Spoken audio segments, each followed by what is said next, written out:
Hi, I'm Mayuri. And I'm Taylor. And this is MT News.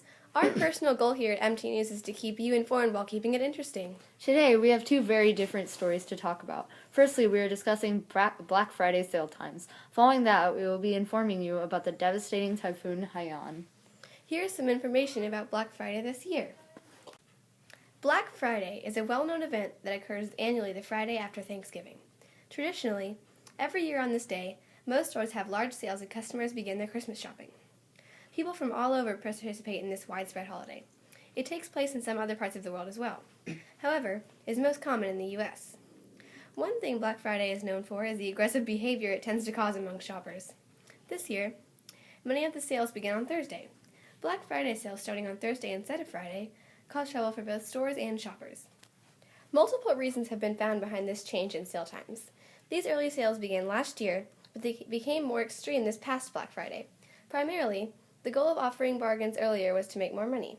In this case, with sales going on longer, there would be more items bought. This has not necessarily proved to be true.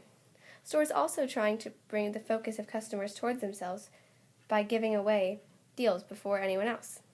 Because most stores started early, and not just some stood out, is why many made the same amount of money or less as before. Generally, the bigger and better-known retailers and shops offered sales on Thanksgiving Day. For example, Walmart was one of the most common stores to begin earlier than usual. Others such as Kohl's at 8 o'clock p.m. on Thursday, Office Max also at 8 o'clock, and Sears began on Thanksgiving as well. There had been some stores to commence discounts even earlier than this. For example, this year, Toys R Us will open its doors at 5 p.m., Thanksgiving Day. That's interesting. I didn't know that so many stores were taking part in this. Let's find out more. Numerous outcomes were caused by this year's Black Friday. Considering the sales go on for an abundant amount of time after Black Friday, not all shoppers attended the early sales. As much as they tried, most stores could not be as successful as they hoped with Thursday sales. Many shoppers traditionally camp out in front of stores to get the best deals first. Even so, many are now wondering if it is worth cutting this far into Thanksgiving. In conclusion, this Black Friday was not as successful as anticipated. Earlier sales do attract some shoppers, but most are satisfied with the traditional Black Friday. The majority of people did not shop on Thanksgiving. Smart shoppers know that year in, year out, many of the best sales don't pop up until Black Friday weekend has passed. Although it is unclear if the early sales will continue in the years to come, many stores are rethinking their Black Friday sales strategies. I hope these sales do not continue the same way next year. It doesn't really benefit anyone. How do you guys feel about Brown Thursday? Comment below. After the break, we're going to discuss Typhoon Haiyan, the storm that left the Philippines destroyed. And we're back! Now we move on to the far more serious topic of Typhoon Haiyan, the typhoon that ripped through the Philippines. Here's some information on the storm. Pain and destruction are two words that usually come to mind when natural disasters are described on the news, and a particularly large amount of pain and sorrow has been inflicted upon the citizens of the Philippines. On November 8th, one of the strongest typhoons in history, Typhoon Haiyan, hit the country, spreading despair to all of its people. However, the residents of the Philippines are managing to survive with the help of charities.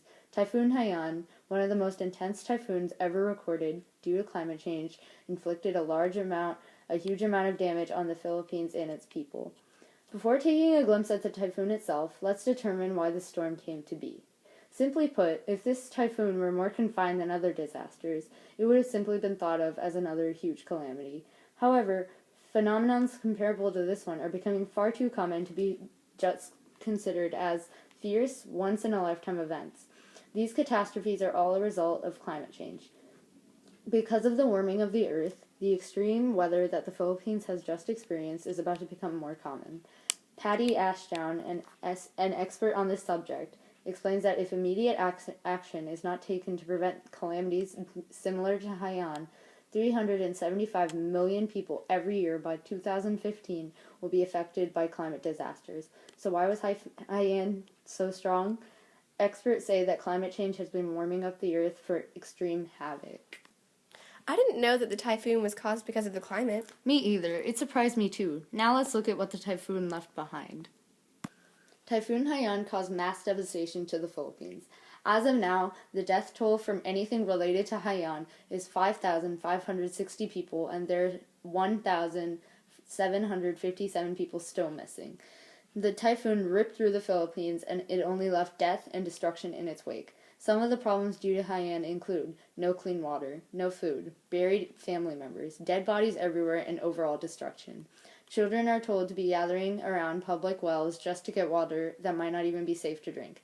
Even though we're not sure that it is clean and safe, we still drink it because we need to survive, explained Roselda Samapit, one of the many victims of the typhoon. Another woman explained her plight of having no food or shelter. If possible, please bring us food. We don't have anything to eat, she says. People have lost their homes and loved ones to the strong waves and winds of Haiyan. Our house got demolished. My family died after being hit by falling wooden debris, cried one woman. Shailini Negru was orphaned by the storm. She lost 3 family members. She and her surviving brothers are now part of the unidentified number of kids orphaned by Haiyan. Shirley Lim describes what the typhoon was like. The wind was so strong, it sounded like someone was crying, Shirley describes. She told a CNN reporter the only thought that kept going through her head during the typhoon was, I'm gonna die. 190 miles per hour winds didn't help matters. In fact, debris lies everywhere. It's only making it harder for people to find their families. As he digs through stones and other wreckage, one man says that his 6 family members have been buried under the rubble. All of these people live in the city of Tacloban, the place hardest hit by the storm. Haiyan's strength inflicted a great deal of damage on the Philippines.